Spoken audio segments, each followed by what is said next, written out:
La voici la métropole. J'aperçois maintenant ce qu'a pu produire la mutation économique à partir des années 70-80, comme me l'expliquait Georges Gay. Avec la crise du système industriel, les villes ont perdu leur structure compacte et ordonnée. Je me demande où commence et finit la ville. La ville est devenue diffuse. Ce n'est plus un territoire, mais un réseau d'interconnexion qui régule des flux de voitures individuelles. En survolant cette périurbanisation, je me dis que l'ère de l'automobile a produit l'ère métropolitaine. L'échelle métropolitaine, c'est l'échelle territoriale sur laquelle s'organisent des interdépendances en termes de transport, d'habitat, de pratiques culturelles et bien entendu de production.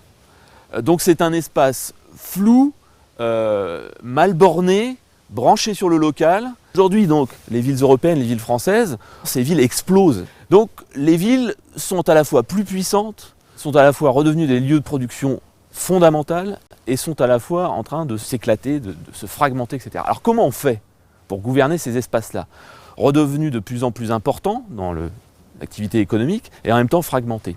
Eh bien c'est là qu'on invente ce qu'on appelle les dispositifs de gouvernance.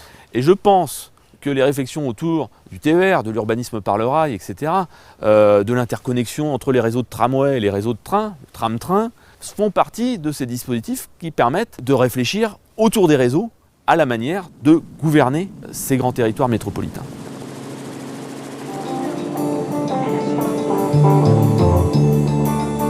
La signification qu'on peut donner au terme de métropolisation, c'est l'idée qui chemine aujourd'hui dans l'esprit des acteurs politiques, qui est de dire aujourd'hui la seule chance de la France et des pays occidentaux en général pour se positionner, pour se repositionner dans la compétition mondiale, c'est de miser sur les métropoles.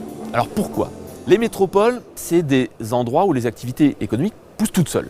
C'est-à-dire qu'il y a une telle densité d'interaction, de relations entre les acteurs, que finalement on n'a pas besoin tellement de planifier le développement économique. La Défense. La Défense. Une grande métropole de 1 million, 2 millions, 3 millions d'habitants, c'est un moteur économique qui marche tout seul, qui s'auto-entretient. Ces activités, elles emploient des agents, des individus, des groupes sociaux qui ont une attente très forte vis-à-vis de leur cadre de vie. D'où aujourd'hui cette idée que la ville, le capitalisme et l'écologie seraient tous les trois compatibles. D'où le foisonnement de ce discours à la fois sur la compétitivité et sur le développement durable dans les villes et dans la bouche des acteurs qui produisent les politiques urbaines.